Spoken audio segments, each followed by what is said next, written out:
danger with wide spread out open positions, and Loner, who is up against the wall. He is on the back foot, down 0-1, has a huge opportunity right now. He is stepping forward. He is 50 foot ahead of his opponent. We can see some Stalkers from NEXGenius trying to pull back for the retreat. There's the scan. Just Zealots and one lone Colossi, and NEXGenius, oh no, has absolutely nothing to be able to hold this off. Even taking a look in the Army Tam right now, we can see that by resources, Loner literally has 4 times the amount of units on the field that NEXGenius has out at this point. We can see those Marines just moving around, able to cut off that Colossus from the rest of his army, easily going to be able to pick up that one that's on the top of the ramp. We see some additional Zealots trying to charge down the ramp and surround this Terran force. The Vikings were able to get over there and pick off the other Colossus as well. Now landing the Vikings. And there's the good game. Wow, what an amazing fight. We saw NEXGenius starting to push Loner into that back corner where maybe he was going to start feeling threatened. NEXGenius attempted to make that push, and Loner just denied him. I know, that was unbelievable. I just cannot believe how not close that last fight was. I mean, that's really honestly a big struggle that Protosses have when they start getting those Colossus. It's the big, scary unit. You feel cool when you have that many of them, but the big danger is getting them away from your gateway units. You are forced to have one army that is fixed. It cannot split up and be versatile the way that Loners could. And he just exploited that with the good arc, with the Vikings, and very good defense during that harassment. Yeah, absolutely. Those Vikings totally made the difference in that last battle. Just able to pick off those Colossus before they were much use. We also didn't really see any force fields or Guardian shields out there as well, which might have hurt him a little bit. But ultimately, the Vikings were just going to destroy that army. The Colossus were just going to get wiped out when there's that many Vikings on the field. And you know, we've talked about this many times at the office, and it looks like right now, in many cases, that Protoss players do need to transition at some point to High Templar and hope they can survive the ghosts, right? That's really what he needs you to haven't do in really many seen cases. a lot of. Yeah, I mean, really, that's one thing that Protoss is. It's both a blessing and a curse, the fact that they do have Storm, the Zealots with legs, those upgrades, but it takes a very long time to get there. You saw how gradual it was, first with the Gateway units, and then the Stargates, and then getting the expansion of the Colossus, then expanding more, and getting the Zealots with leg speed, and just didn't quite have enough time for that final step. Oh, and it seems like Loner even likes to watch replays after he wins, see if there's anywhere that he could maybe improve. I wonder if he's just sitting there with both hands on the back of his head. It's like, perfect. I did do that well. That was good. That was me. I did that. Now, you'll note that Loner didn't make the same mistakes he made last game. He stayed very, very calm, very defensive. Generally, you see Terrans being extremely aggressive. Yeah, especially Loner after the previous 2 matches. Yeah. You see players doing medevac drops, poking around with just 3 or 4 Marauders and some Marines trying to pick off any extra probes, really trying to spread the Protoss thin. But Loner just sat, played defensive, knew that NEXGenius would probably harass himself to death. And that's exactly what ended up happening. So both players seem to be ready. Looks like Loner is double ready, has said ready twice. Yes, we are starting the next game. I try to make a happy face, but it is fairly butchered. He's gotten an accident. And we are going into Game 3 between Loner and NEXGenius. Give a cheer for Loner if you want him to close out the series and head to the final. The Superman from China. You know, those cheers have been getting bigger and bigger and bigger as the tournament And now let's hear who's out there for NEXGenius to take this next match. Okay, now moving into Lost Temple, we can see warping into 3 o'clock position. This is NEXGenius as the blue Protoss. And down here landing in, we have Loner as the red Terran. Now this is a very interesting set of positions. The map, always an important factor, but also on every map, the spawning positions are an important factor. These 2 bases, even though they look far away, after you take your natural expansions, the distance from one base to the other one's natural expansion is very close. In other words, players are going to feel extremely uneasy trying to take a 3rd or a 4th. And in all matchups, PvT is where you really end up having lots of expansions. So it's going to be very uneasy for both players. It's also going to, NEXGenius is going to have a very hard time taking that natural anyway, because Terran are going to be able to get siege tanks up on that cliff. We haven't really seen Loner quite go for that just yet, but it is a viable threat. And another big danger for Terran is the fact that he wants to do drops, but I mean, if we go over to the edge of NEXGenius' base and look at this cliff, this open space, Stalkers can walk around here freely, can easily pick off some of those medevacs, so it definitely is a little more comfortable for NEXGenius by air, but much more uncomfortable by ground. This is what's so shocking for many players. When they ask, they'll ask me or they'll ask people at the office, how do I beat a certain matchup? We'll say, well, what map? And they'll tell us the map, and then we'll say, what positions? And they'll think, oh my goodness, are you kidding me? I have to learn all the race matchups and all the maps and all the positions, and that's absolutely the level these guys are playing at. And so it's vital at this point for these guys to use that terrain to their advantage. There's the barracks going down, the refinery, same basic skeleton structure of his opening, and exactly the same way in NEXGenius's base. A gateway and then a gas geyser allows you to begin teching reasonably quickly, again, without ever having to cut any SCV or probe production. Right, and both of these players are very, very comfortable with their openings. As we see, they both have a lot of options moving out into the game. And we now can see Loner throwing down his orbital command as this NEXGenius's probe continues to harass just a little bit in that base. And we also see up on that production overlay that NEXGenius has now thrown down his cybernetics core. And now generally players are throwing down a Zealot, but because the barracks is coming out a little bit late, he knows he doesn't need to worry about any big scary Marauder push. He can just go directly for the Stalker. Loner is also getting another reactor and another barracks. This is one of the most basic openings in this matchup. You get a very fast reactor barracks, and you get a very fast tech lab barracks, and you make a good amount of Marines and Marauders and expand shortly thereafter. And we've seen this many times in this matchup. These early stim pushes using Marines can be challenging for Protoss players in many cases, and because they're so close to one another, he's got to be hoping he can use that to his advantage. There's the scout for Loner, just poking around.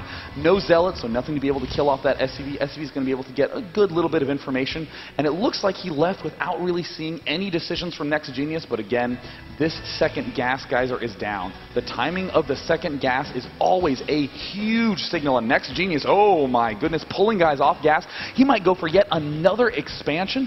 I mean, this is a very clever play by NEXGenius, extremely high level. He knows his opponent, knows what the gas means, and he's just going to turn that on its head and take an expo.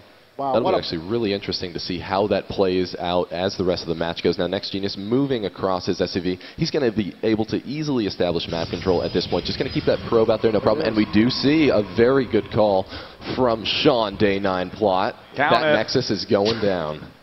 Indeed, there's the scan right now. There's the warp gate going down, and ooh, it looks like he probably saw no guys in the gas geyser. Loner, meanwhile, back in his base, just getting a very fast stim. And as usual, Loner's made this mistake several times before.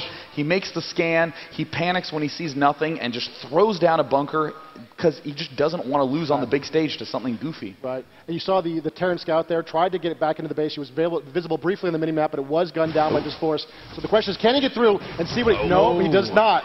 And that remains hidden to him yet again. And using the Stalkers at this point, using their speed and using their ability to sort of kite Marines, he's maintained map control at this point. It's a large force for the Terrans right now, but the Stalkers can dance around that quite a little bit. So he hasn't pushed out right yet. Here's another scout, want to sort of sneak around and see what he can see. Right, now the Terran player must be getting very curious because NEXGenius has been extremely aggressive with his scout denial. And oh no, Loner doing another misread. Going to be moving forward with the same kind of stim push. He has lost 3 SCVs already. He's already very low on economy.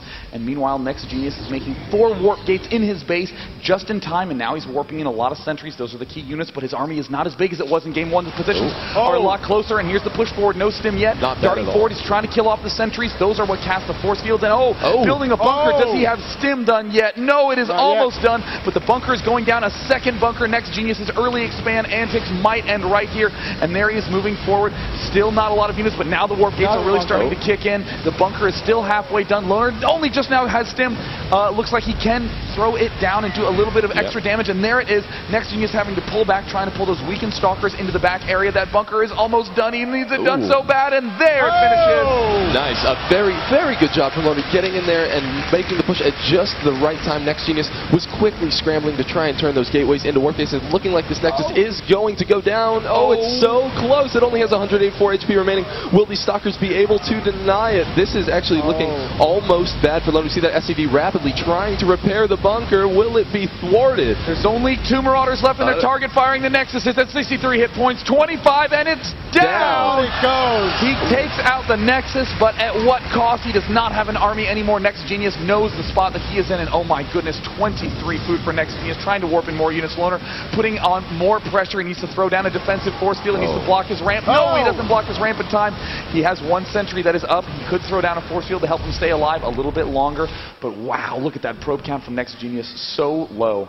Now, a good move from Loner right now would be to get up there and bait that force field immediately while he continues to build a much, much larger army. Yeah, get him to spend that energy, try to bleed those force fields out. That's the only thing right now that's protecting NEXGenius at all, is the possibility of having more force fields in play and to buy himself some time. That's really all he's got in that slight cliff advantage. It's a tiny, tiny force there facing off against the Terrans gathered around that watchtower. Yeah, taking a look at even the food count right now, Loner literally double the food count of NEXGenius. NEXGenius is in a very difficult position. He's going to have an extremely hard time working his way out of this. And meanwhile, poking around NEXGenius's base, all he has are the warp gates, and there's the stim. He's darting forward. He's going to be able to pull back. There's that force field, though, but he has vision up to the high ground. The sentries are trying to do as much damage as he can. NEXGenius and Zealots are in a terrible position. There's only 3 sentries left. Another force field. All NEXGenius is trying to do is to stay alive. He is trying to warp in more sentries. And the sentry falls. No more force fields are available. There's 1 Zealot, but look at that great control, pulling the units to the backside. And he does manage to take it out. There's the good game. Wow. Coming back from 0-1, he is in the finals from the winners bracket. Give a cheer for Loner, your champion from China. That is a huge win for this player. And I think China in general. China in general. Absolutely. Yeah. Just a fantastic use of those Marines and Marauders at that choke point. Really, he was just a couple of hit points on that last Marauder, even from not having that vision on the high ground, but he kept his position, he danced well, and it was just wonderful use of that push. And I mean, it really goes to show what you were saying earlier about how StarCraft 2 is a game about inches. In that first game, we called it a big mistake that Loner made that early push, and NEXGenius had just enough units to stay alive, but because those positions were so close on Temple, just an extra 3 or 4 seconds was all Loner needed to make big use of that push, and when the bunker went down, he was able to take it. Literally right when that push was happening, we saw NEXGenius just trying to turn his gateways into warp gates. It was that close to being defended, and we also saw Loner make a really good decision to bring over some SCVs and establish that bunker over there as well, because it's probably the reason why that Nexus even went down. Yeah, that was really key, and you saw during that battle actually that the SCVs, there's our boy. Yeah, let's have a hand for Loner. And of course, you haven't seen the end of NEXGenius. No, you haven't. He will be in the losers bracket. He will be meeting whoever comes through in the losers bracket final. The players that are still remaining in the losers bracket are Huck, Maka, and Dimaga. So I would love. Oh, and of course, the other players from the semifinals. White Raw is in the semifinals. And Sen. Excuse me. Oh wow, yeah, that's right. Because there's a lot of matches. Loner did knock Sen down into the losers bracket. That's an incredibly impressive run by Loner. Yeah, wow, he went through an incredibly hard series. But either way, we're going to be going to a short commercial break. Just want to ask if there's any last words you have, because this is our last match together. Oh, that's so bad, so sad. Well, I'd like to thank everybody for coming out and supporting us for esports here. This, we believe, is the future of StarCraft. This may be the future of strategy gaming in general. So thanks to all the people at BlizzCon who came to support these gladiators fighting for us on the stage. Thank you so much, Sean, for having us on here. It was an honor casting with you. And it was totally great fun for me, too. So we will be doing some more StarCraft 2 and Warcraft 3 matches after this short commercial break. So hope to see you then. We are at here BlizzCon 2010. Cheers.